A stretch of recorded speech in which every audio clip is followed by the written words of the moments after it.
When British soldiers stormed the beaches of Normandy in June 1944, they carried a rifle that was already nearly 50 years old, the short magazine Lee-Enfield, designed in 1895 and formally adopted in 1907. Their German adversaries wielded the Carabiner 98K, a refined descendant of the legendary Mauser action perfected over decades. On paper, this seemed hopelessly outdated. The German weapon was newer, more accurate at long range. Yet on the battlefield, the old rifle's speed, ruggedness, and reliability proved that practical design and experience can outmatch even the most modern technology. On paper, the German rifle was the peak of engineering, more accurate, more modern, praised by ballistic experts as the masterpiece of bolt-action design. Yet on the battlefield, British soldiers often threw it aside and kept their Lee-Enfields. It wasn't nostalgia or stubbornness, it was the wisdom of survival. After countless fights, they learned that what truly mattered wasn't the rifle that looked better, but the one that kept firing when lives depended on it. The story of the Lee-Enfield rifle began in the 1880s, when the British Army realized it needed a repeating rifle powered by smokeless powder. A Scottish-Canadian inventor, James Paris Lee, created a revolutionary detachable box magazine system, a simple innovation that would reshape the way soldiers fought and define battlefield practicality for the coming century. When paired with the rifling developed by the Royal Small Arms Factory at Enfield, the result was a revolutionary weapon, the magazine Lee-Enfield. First seeing service in the Second Boer War, and by 1907, after several refinements, it evolved into the short magazine Lee-Enfield Mark III, the iconic rifle that would serve through 2 world wars and countless colonial conflicts. More than a firearm, it became a symbol of endurance and adaptability, proving that practical design often outlasts perfect theory. What made this rifle endure for nearly a century wasn't a single revolutionary feature, but a chain of practical design choices, decisions that valued real combat conditions over engineering ideals. While European armies were obsessed with hitting targets at 800, 1,000, or even 1,500 yards, the British chose differently. They built a rifle for the battlefield, not the parade ground. That pragmatic mindset allowed the SMLE to outlast its rivals and earn its place as a symbol of reliability and battlefield efficiency. The Germans took pride in precision marksmanship, and their Mauser rifles embodied that philosophy. Long barrels, fine craftsmanship, and extremely tight tolerances. The British, however, chose a different path. They shortened the barrel to just over 25 inches, making the rifle handier in trenches and vehicles. They willingly sacrificed a bit of long-range accuracy, knowing that most infantry battles happened within 300 yards. To European theorists, this was heresy, but when real war came, it proved prophetic.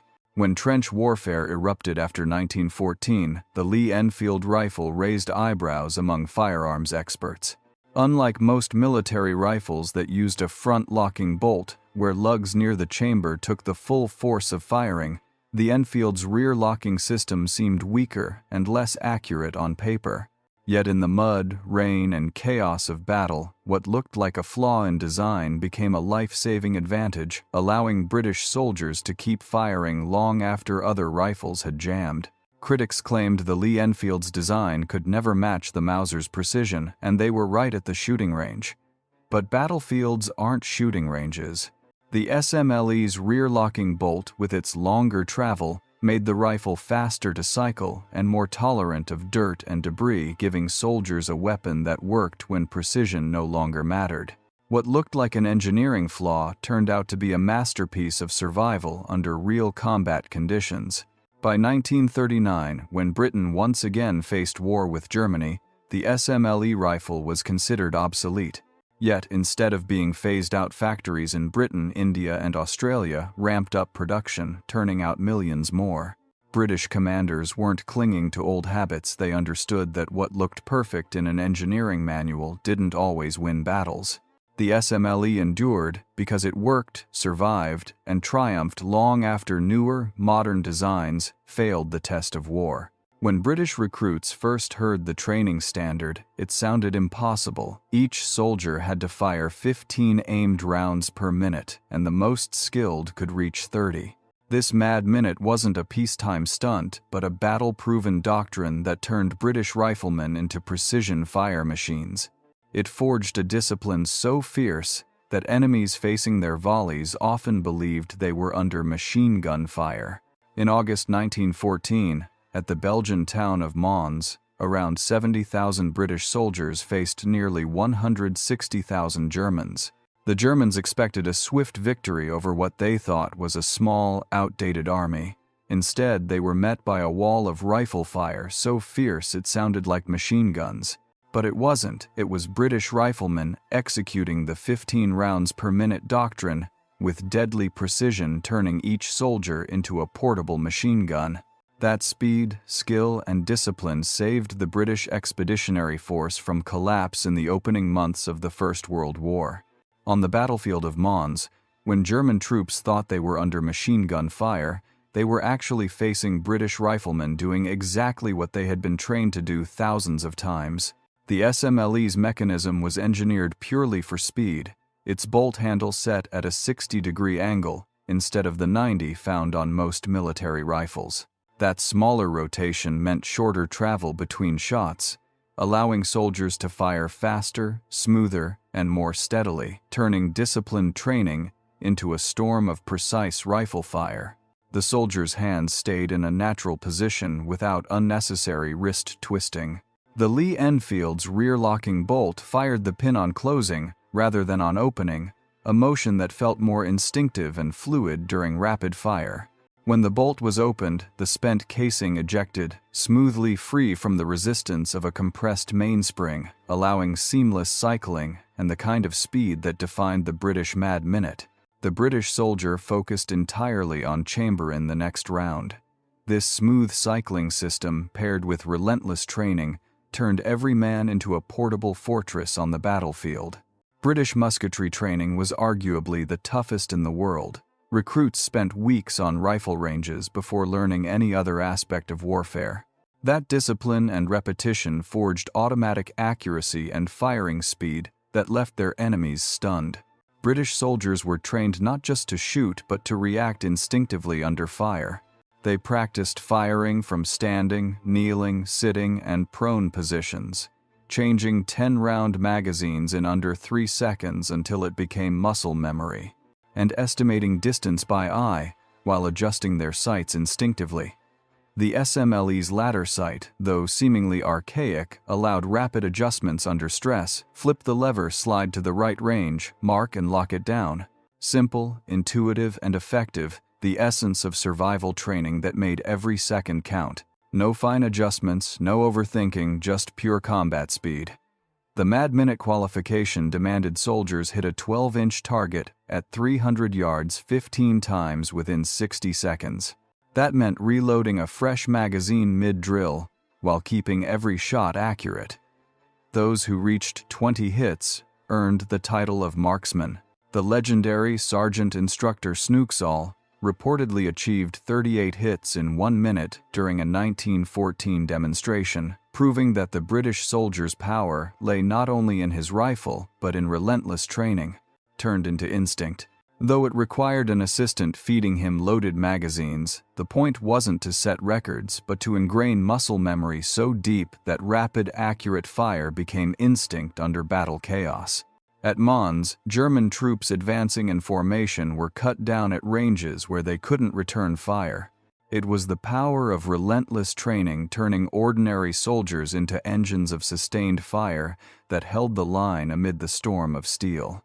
After-action reports described entire German companies being stopped cold by what they truly believed was sustained machine gun fire from multiple positions. In reality, only 8 to 10 British riflemen were producing that volume of fire. A captured German lieutenant later told interrogators he had counted the rate of fire and was convinced his unit faced at least 20 machine guns. They simply couldn't believe that such devastating fire came from bolt-action rifles. He couldn't comprehend how bolt-action rifles could unleash such overwhelming firepower. At Mons, the British had 4 machine guns per battalion, the rest was rifles, relentless training, and the SMLE's rapid-fire genius doing exactly what it was built to do. Meanwhile, trench warfare turned into every gun designer's nightmare, where elegant engineering met the brutal, muddy truth of real combat. Everything that looked elegant in a factory became a burden on the Western Front. Rifles that gleamed under workshop lights were now soaked in rain, frozen in snow, and choked by Flanders mud, a clay-thick soup that crept into every seam of metal. Soldiers couldn't maintain their weapons like manuals prescribed in peacetime. They had only their instincts, and the rifles designed to rely on the line between survival and failure, when perfection no longer mattered. No heated armory, no clean benches, no proper oil, just soldiers shaking off moisture and wiping their rifles with rags. Yet in those brutal conditions, the Lee-Enfield thrived. Where more advanced weapons failed, its secret lay in deliberate looseness. British engineers had intentionally widened manufacturing tolerances, crafting a weapon that wasn't perfect in precision, but perfect for survival in mud, ice, and war. What looked like poor craftsmanship to a precision engineer was, in truth, a soldier's lifeline. The Lee-Enfield's extra clearance, its slightly loose fit, wasn't a flaw, it was survival by design. In trenches filled with mud in frost and ice, that deliberate looseness meant the rifle still cycled, while others jammed solid. To the man behind the trigger, those few thousandths of an inch were the difference between a weapon that fired and a club of cold steel. The Lee-Enfield's bolt might have felt gritty and rough, yet it kept cycling through mud and gunfire. The German Mauser 98K, engineered with tighter tolerances and elegant precision, turned into a liability on the battlefield. Its front locking lugs, positioned where dirt and debris collected, jammed solid in combat, forcing German soldiers to fight their rifles instead of their enemies. Meanwhile, British troops kept firing magazine after magazine, because their supposedly less perfect weapon had been designed for what mattered most, surviving real war. The Lee-Enfield's on-closing mechanism offered a subtle yet life-saving edge. The main spring compressed only when the bolt was closed, making it easier to open even when clogged with dirt, mud, or corrosion. Soldiers could muscle the bolt free to clear jams without breaking the action.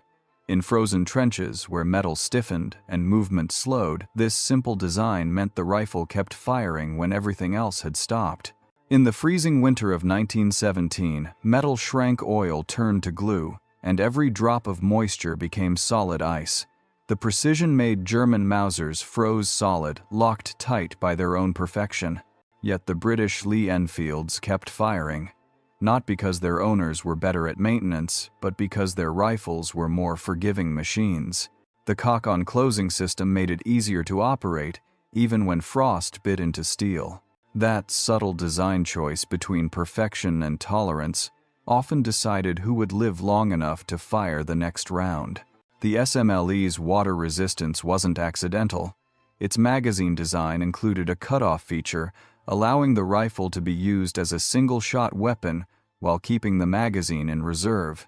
More importantly, the magazine well had drainage, so any water entering the rifle flowed out instead of pooling around the cartridges, preventing rust and feeding failures.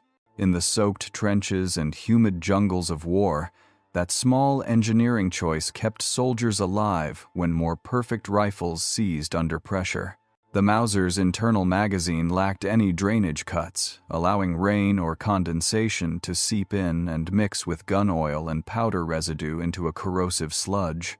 After major offensives, British armorers inspecting captured German rifles often found heavy rust and corrosion inside the magazine, even when the weapon's exterior looked pristine. Meanwhile, the Lee-Enfield's simple drainage system kept it firing reliably, proof that sometimes a tiny design choice means survival when mud and gunfire rule the battlefield. Even when the outer metal looked intact, the rifle's wooden body was the secret behind its remarkable durability. The SMLE's stock was crafted from walnut, usually Indian walnut, a relatively soft wood that absorbed shock instead of cracking. This intentional softness allowed the rifle to endure heavy impact, protecting its mechanical integrity and maintaining accuracy through countless battles. While harder wood splintered under stress, the SMLE's flexible design chose resilience over rigidity, and that became the hidden key to its century-long survival on the battlefield. In the muddy trenches, soldiers used their rifles for everything, hammering stakes, prying open ammunition crates, even breaking through ice. The walnut stock of the Lee-Enfield absorbed every blow that would have shattered the harder beechwood of German rifles. A cracked stock wasn't just cosmetic, it threw off accuracy and in severe cases turned a weapon into a hazard. That quiet resilience of its wood made the Lee-Enfield not just a rifle of war but a survivor's companion in every sense. British ordnance reports from the Somme offensive noted that Lee-Enfields returned for repair showed far fewer catastrophic stock failures than captured German rifles exposed to the same use. Paul Mauser's design of 1898 became the most successful bolt-action rifle blueprint in history, a foundation copied or adapted by dozens of nations. Yet it was the rugged simplicity of the Lee-Enfield, not its elegance, that proved one truth: the best weapon is the one that keeps firing. The Mauser's feeding system embodied German mechanical precision. Its controlled feed extractor gripped the cartridge rim, firmly guiding each round flawlessly into the chamber. Dual front locking lugs absorbed the immense firing pressure at the strongest point, ensuring maximum strength and accuracy. Its three-position safety allowed the bolt to open even when engaged, a subtle yet brilliant feature that revealed the German engineer's obsession with safety, precision, and total control. On paper and on the firing range, the Mauser stood as the pinnacle of bolt-action engineering. German soldiers were trained as precision marksmen, and their weapon perfectly reflected that philosophy: refined, meticulous, and exact. At 600 yards, a skilled German rifleman with a K98K could outshoot any British soldier holding an SMLE. But wars aren't won at 600 yards on a clean, predictable range. The Mauser's greatest strength was also its flaw, a masterpiece of precision that struggled in the chaos, dirt, and unpredictability of real combat. The German rifle's precision came at a price: complexity. Its controlled feed system forced the shooter to lift the bolt, handle a full 90 degrees, pull it all the way back, push the new round forward while ensuring it caught the extractor, and finally rotate the handle down to lock. Every motion was long and had to be perfect. Rush a single step and the rifle would jam or double feed. On a test range that looked like craftsmanship, in a freezing trench with trembling hands, that same precision became a fatal burden. Every movement of the Mauser rifle had to be deliberate and complete. Rush it, and you'd face a jam or a double feed. On the battlefield, with cold hands and adrenaline surging, that precision turned into a deadly burden.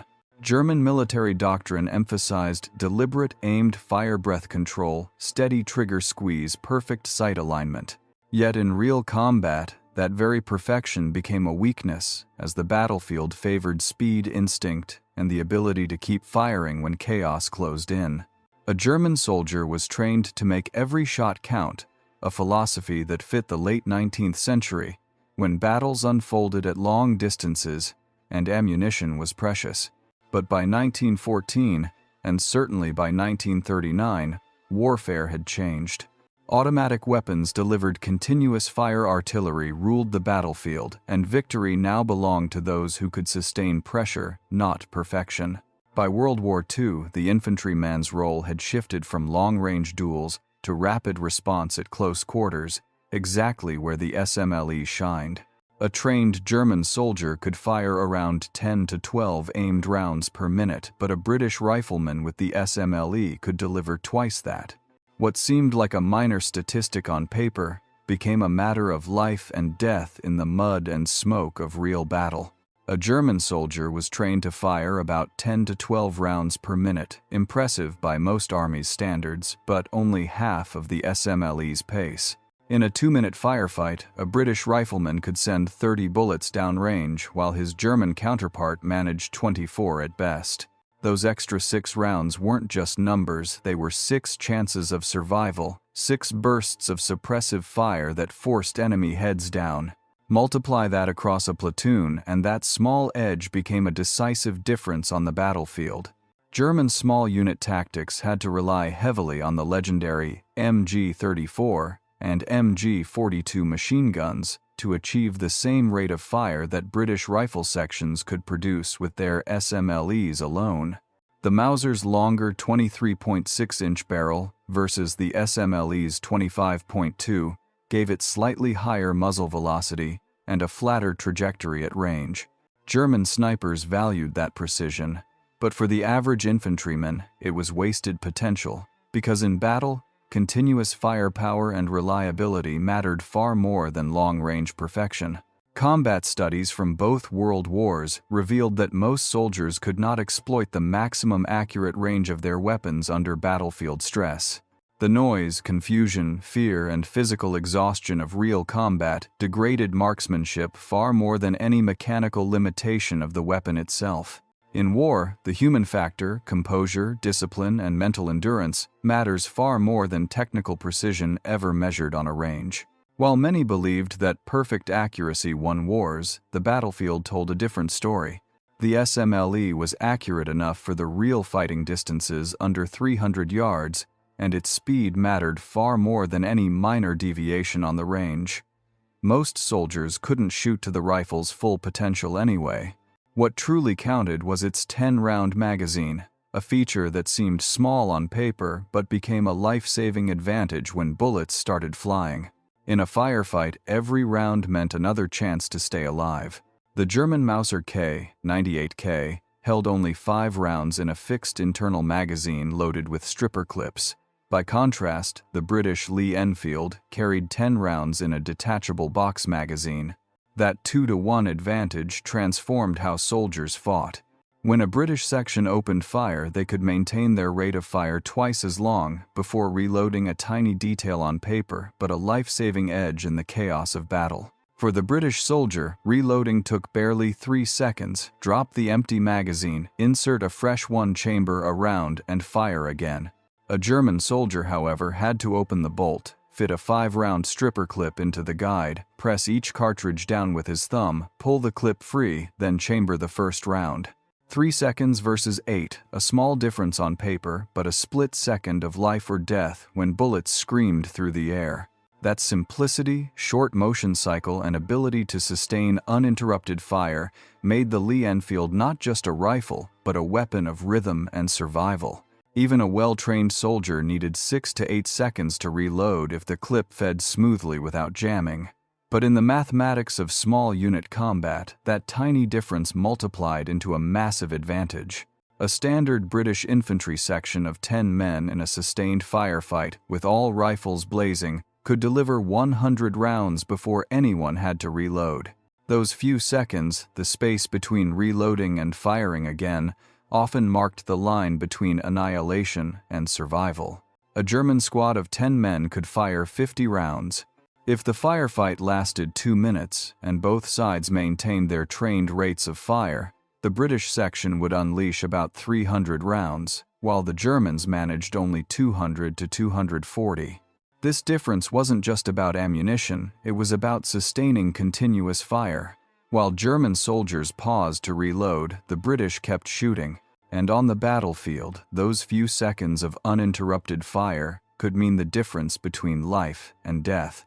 While German soldiers were still reloading, British troops kept firing. That constant stream of fire pinned down enemy forces, stopping them from maneuvering and opening paths for advances or flanking moves. The detachable magazine system gave British soldiers a tactical flexibility that fixed internal magazines could never match. A minor mechanical difference on paper that became a life or death advantage in real combat. On the battlefield, every bullet meant survival. A British soldier carried 2 pouches on his webbing, each holding 5 10-round magazines, 50 rounds, ready for instant use, plus another 50 loose rounds for quick reloads during brief pauses. This wasn't just clever logistics, it was a lifeline under fire. No fiddling with clips, no wasted seconds. In just 3 seconds, a fresh magazine snapped in and the rifle roared again. It perfectly embodied the SMLE's philosophy: simple, fast, and always ready to fight. A British soldier could fire 50 aimed rounds in under 4 minutes without fumbling with loose cartridges. Meanwhile, German troops had to reload using small metal stripper clips, a process that became slow and error-prone under stress. Drop one clip in the mud or grass, and those 5 rounds were effectively lost. That tiny difference between speed and struggle often decided who lived and who fell in the chaos of battle. The magazine cutoff feature of the SMLE rifle was a small yet brilliant innovation. By engaging it, soldiers could turn their weapon into a single-shot rifle while keeping a fully loaded 10-round magazine in reserve. This proved invaluable in situations requiring ammunition conservation, while allowing an instant switch to rapid-fire mode when needed. That versatility made the SMLE not just a weapon of war, but a perfectly adaptable tool for every battlefield, from muddy trenches to scorching deserts and frozen wastelands. With a simple motion, a British soldier could pick off targets one by one while keeping a full 10-round magazine in reserve. By engaging the cutoff, he fired single shots. By releasing it, he instantly regained rapid-fire capability. The German Mauser offered no such flexibility. You either used the magazine or loaded single rounds, never both at once. It was a small detail, yet it revealed the British philosophy behind the SMLE. Every mechanism exists to keep a soldier fast, ready, and alive. Amid the chaos and exhaustion of battle, a small detail made a world of difference. The SMLE's magazine well was wide and beveled, allowing soldiers to reload by touch, alone even in darkness, or with trembling, weary hands. The magazine catch sat right where the trigger finger naturally reached, making the reload motion instinctive and lightning fast. In those seconds between life and death, this practical design turned British riflemen into relentless, dependable fighting machines. One press, the empty magazine dropped free. Insert the new one, push until you heard the click, and you were ready to fight again. With the Lee-Enfield, every motion was built for seconds. That meant survival.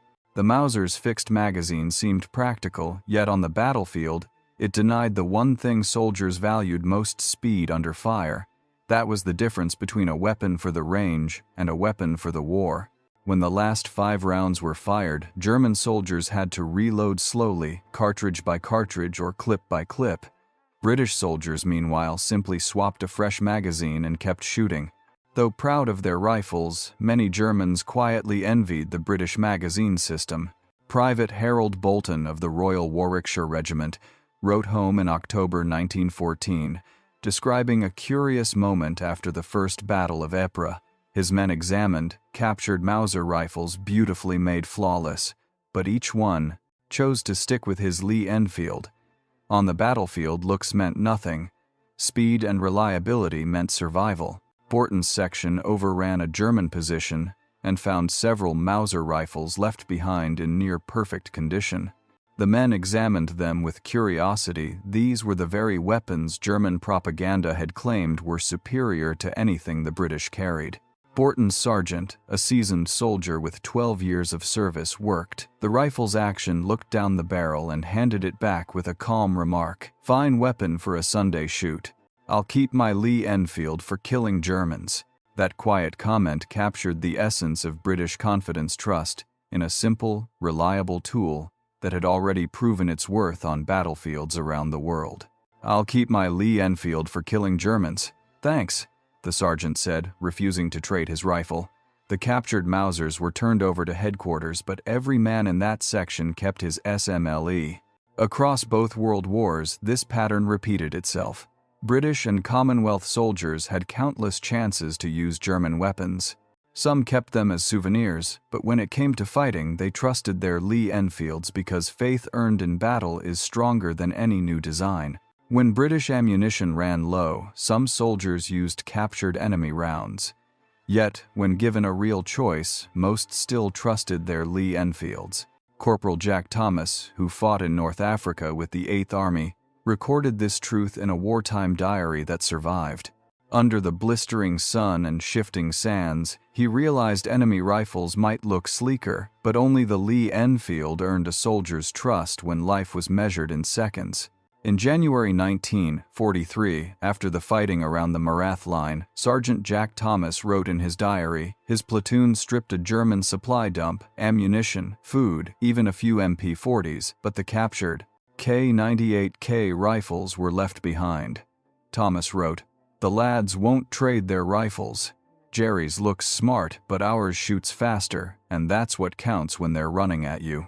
Those words spoke for a generation of soldiers. They didn't choose weapons that looked good, they chose the one that kept them alive. Lieutenant William Douglas Home of the Royal Armoured Corps confirmed it later in his letters. The speed, reliability, and instinctive feel of the Lee-Enfield made it the most trusted companion a British soldier could have. In July 1944, after interrogating German prisoners in Normandy, Lieutenant William Douglas Home noted their respect for British accuracy and astonishing rate of fire. One German sergeant, speaking through a translator, admitted his squad had been convinced they were under attack by automatic weapons during a battle near Kong. When Home explained that the weapons were merely bolt-action rifles, the sergeant refused to believe him at first. The sheer volume of fire defied everything he thought he knew about obsolete guns. Lieutenant Douglas Home stunned the interrogation room when he demonstrated the Mad Minute 15 aimed shots in 1 minute with the old SMLE rifle. The German sergeant, who had sworn no bolt-action weapon could sustain such fire, froze in disbelief, caught between admiration and frustration. In that instant, he understood he'd been defeated not by superior machinery but by human mastery, by soldiers who turned an obsolete rifle into an instrument of victory. The story of the Lee-Enfield wasn't told by British soldiers alone. Indian troops, a vital part of the Commonwealth Army, were equally devoted to the rifle they called 303. In 1941, Sepoy Gyan Singh of the 4th Indian Division wrote home in Punjabi, describing the East African campaign against Italian forces. Under blazing heat and choking dust, his rifle kept firing without fail. To those men, it wasn't just a weapon, it was a companion, a lifeline in the desert, and proof that simple endurance could triumph over any hardship. Singh's unit captured Italian Carcano rifles and German Mausers used by colonial troops. After testing a Mauser, he found it too slow for real combat, suitable only for deliberate shooting. The Indian Army had been using the Lee-Enfield since 1905, and from the northwest frontier to the jungles of Burma, soldiers consistently praised its reliability and speed, a weapon that not only shot straight, but kept firing when battle conditions broke everything else. Indian soldiers fought through the war's harshest extremes: desert heat, monsoon, humidity, and mountain cold. Yet their SMLE rifles kept firing when others failed. Australian troops, ever pragmatic, cared little for regulations. If something worked, they used it. Sergeant Bill Griffiths of the 9th Australian Division, who fought at Tobruk and El Alamein, kept meticulous notes later turned into a post-war memoir. His records showed that even after testing captured German weapons, the troops always returned to their Lee-Enfields, the rifle that refused to quit when precision alone wasn't enough. Across North Africa and later in the Pacific, Australian soldiers were famously pragmatic. They would use anything that worked better, no matter where it came from. They grabbed German stick grenades for their convenience, borrowed enemy optics and machine guns when useful. Yet through every battle and every campaign, not a single one willingly traded his Lee-Enfield for a captured rifle. To them, it wasn't just a weapon, it was a trusted companion that never failed, even under the blazing desert sun and the chaos of war. The bloody thing works, shoots straight enough and shoots fast. Why would you change? That was the simple yet powerful truth, voiced by a British soldier in the North African desert. Under blistering heat and endless sand that crept into every mechanism like water, the Lee-Enfield kept firing. The desert showed no mercy, but practicality triumphed over perfection. The so-called outdated rifle proved that in war, what matters most isn't elegant engineering, it's surviving the impossible. Across the brutal North African desert, where temperatures swung from freezing nights to over 120 degrees by day, metal expanded and contracted endlessly. Moisture from the coastal air mixed with sand to form an abrasive paste that could grind down moving parts within weeks. Yet from Libya to Egypt and Tunisia, between 1940 and 1943, the SMLE kept working better than almost any rifle in theater. In a land where steel and oil surrendered to nature, it endured a weapon built for survival, not for perfection. German troops respected the Mauser's precision, but that precision demanded pages of desert maintenance instructions just to keep it firing. The British manual, by contrast, offered a single line: shake out the sand and keep firing. What engineers once condemned as loose tolerances became salvation in the desert, proving that imperfection, not perfection, was what kept soldiers alive in the burning sands of North Africa. Across the sand-choked desert of Tobruk, grains that jammed German rifles slipped harmlessly through the wider clearances of the Lee-Enfield. When the sandstorm cleared, Australian and New Zealand soldiers were still firing, their rifles still worked. In a world that worshipped perfect precision, it was mechanical forgiveness that kept men alive. In the raging sandstorms of Tobruk, many Italian Carcano rifles seized completely, demanding full disassembly before they could fire again. Even the German Mauser required meticulous cleaning to regain function. Yet the British Lee-Enfields returned from battle with sand caked inside, their actions still firing, still fighting.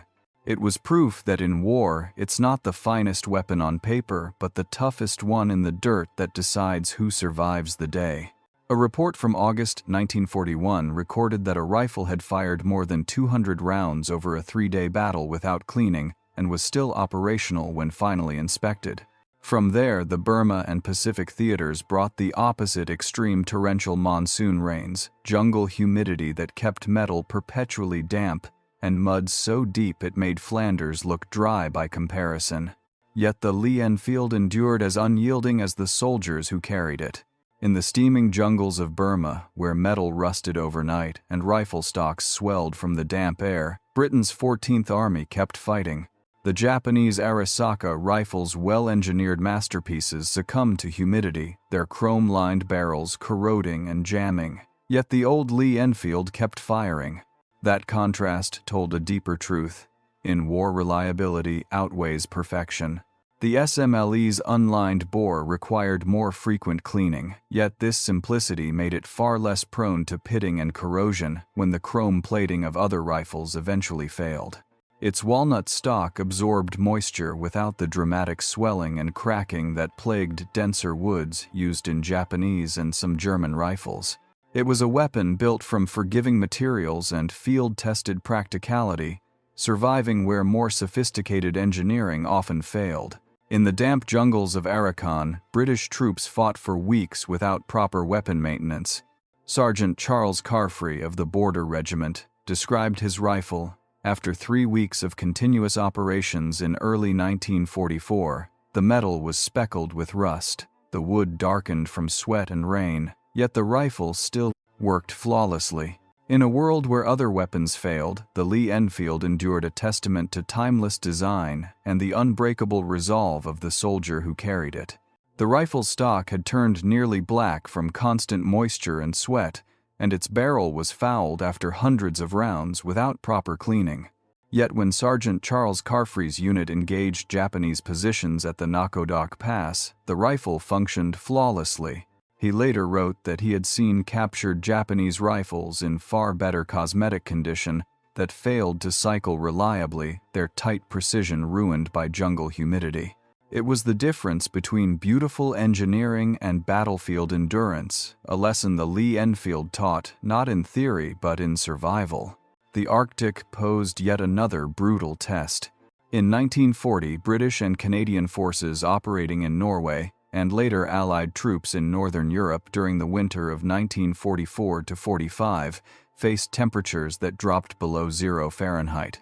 Lubricants thickened into gel metal contracted, and moisture froze instantly. The German solution was to use minimal lubrication and special cold weather oils, supplies that frontline units rarely had. The British instead chose simplicity. They ran their Lee-Enfields completely dry, and that simplicity kept the rifle firing when everything else had frozen solid. In the brutal winter of 1944, when lubricants froze, solid and metal shrank with the cold, the British adopted a brilliantly simple fix: remove all oil and run the rifle dry, while German weapons froze into useless blocks of steel. The Lee-Enfield kept firing through sleet and freezing rain. Canadian troops in the Scheldt estuary reported flawless performance even as ice crusted over their rifles, proof that simplicity can be the highest form of survival. The rifle's on-closing action required less force to open the bolt in sub-zero conditions, when fingers were numb and every movement felt heavier. On that frozen front, ingenuity was not about precision, it was about endurance. The service life of the Lee-Enfield tells a story that defies conventional wisdom about military technology. First adopted in 1895 as the magazine Lee-Enfield, then evolved into the SMLE. In 1907, it remained the standard infantry rifle of Britain and the Commonwealth throughout World War II. In a world obsessed with modernization, the SMLE proved that true value lies not in novelty but in endurance, serving faithfully across generations, and surviving the harshest battles of the century. The story of the Lee-Enfield did not end in 1945. India continued manufacturing it well into the 1980s. It saw action in Korea, Malaya, Kenya, Suez, and the Falklands. Even in 2015, Canadian Rangers patrolling the Arctic still carried the No. 4 Mark I variant, 120 years after the rifle's first design appeared. A legacy that outlived empires and technologies, proving that practicality and trust can endure far longer than innovation for its own sake. No other bolt-action rifle in military history comes close to the Lee-Enfield service record. While the German Mauser 98K, despite its technical brilliance, was replaced only a few years after Germany's defeat, the American Springfield 1903, the Japanese Arisaka, and the Soviet Mosin Nagant all disappeared within a generation of World War II's end. Only the Lee-Enfield endured. Its longevity wasn't born of nostalgia or bureaucracy, but because it was simply built right from the start, reliable, forgiving, and proven in the field. The British never set out to build the most accurate or most precisely crafted rifle. They built a battlefield tool optimized for what soldiers actually needed: sustained rapid-fire reliability in the worst conditions and simplicity under pressure. The Lee-Enfield's victory wasn't written in blueprints, but in Kame's trenches. It got the fundamentals right, and that was what mattered when everything else failed. The seemingly ordinary priorities of the British, durability, speed, and ease of maintenance, proved far more valuable than the Mauser's engineering elegance. On the battlefield, real-world effectiveness always triumphs over perfection on paper. The story of the SMLE is more than just a weapons history. It's a timeless lesson. Modern weapons engineers have had to relearn again and again that victory belongs not to the most precise design, but to the one that keeps firing when everything else has failed. The early failures of the M16 rifle in Vietnam weren't just about ammunition or training, they stemmed from engineering precision taken too far. In the jungle, those ultra-tight tolerances made the rifle jam, repeating the same mistake the Mauser had made decades earlier in mud and sand. The solution, simple yet profound, was to loosen the tolerances and add chrome lining, essentially returning to the philosophy the SMLE had mastered since 1907, that durability and forgiveness in design are the true weapons of survival. The legendary reliability of the AK-47 comes from its generous mechanical clearances that allow it to function even when packed with dirt, exactly what made the Lee-Enfield endure in the trenches 70 years earlier. Modern military doctrine has shifted focus. Instead of long-range precision marksmanship, today's forces emphasize volume of fire and rapid engagement at close range, where victory is measured in seconds and sustained bursts, not perfect aim. The same philosophy that led Britain to value the mad minute over 1,000-yard accuracy carries a universal truth about military technology. Advanced engineering doesn't guarantee battlefield superiority. The German Mauser rifle was more sophisticated with controlled feed duel, front-locking lugs, and superior metallurgy. Yet, sophistication breeds complexity, and complexity breeds failure points. The lesson is timeless. In war, the most perfect weapon isn't the one that dazzles engineers, but the one that keeps firing when everything else breaks down. The Lee-Enfield succeeded through simplicity and forgiveness. Its rear-locking bolt-loose tolerances and straightforward manual made it easy to use and hard to break. Soldiers didn't need to be expert gunsmiths to keep it running. It was built for real men in real mud, not laboratory conditions. That designed imperfection became its greatest strength, a weapon that forgave its user and fought on when everything else failed. Wars are not fought only by professionals, but by millions of conscripts and reservists. A weapon that shines only in expert hands is useless if it fails the ordinary soldier. True value lies in what works reliably for anyone who pulls the trigger. Britain understood this, producing about 17 million Lee-Enfields, with simpler tools, faster training, and practical precision. While Germany obsessed over engineering perfection, the British embraced pragmatism: weapons that could be built quickly, maintained easily, and trusted by everyday men in the chaos of war. During World War II, when industrial capacity defined how many rifles an army could field, the British realized that making enough mattered more than making perfect. The Lee-Enfield's simple design meant factories could be built faster, workers trained sooner, and production costs kept lower. While Germany produced excellent rifles, but never enough of them, Britain produced good enough rifles in great numbers, turning practicality into a true strategic advantage. Britain produced rifles that were good enough in large enough numbers, not only to arm its own forces, but also to supply resistance movements and allied nations around the world. In war, adequate weapons in great quantity always outperform superior weapons in short supply. The Lee-Enfield proved that old doesn't mean obsolete, and modern doesn't guarantee better. The battlefield proved one simple truth: understanding how soldiers truly fight matters more than any perfect blueprint. The best weapon isn't the one that wins design awards, it's the one that keeps working when everything else has failed. It's the weapon soldiers trust with their lives, the one that gets them home, alive when the war is over and the guns fall silent. The British Tommy's loyalty to his outdated rifle wasn't nostalgia or stubborn pride. It was the hard-earned wisdom of men who learned that in war the only weapon that truly matters is the one that still fires when everything else fails. Their so-called old rifle wasn't a relic, it was a survivor's choice forged by experience, discipline, and trust. True wisdom, they proved, lies not in modernity but in reliability, when life depends on every single shot.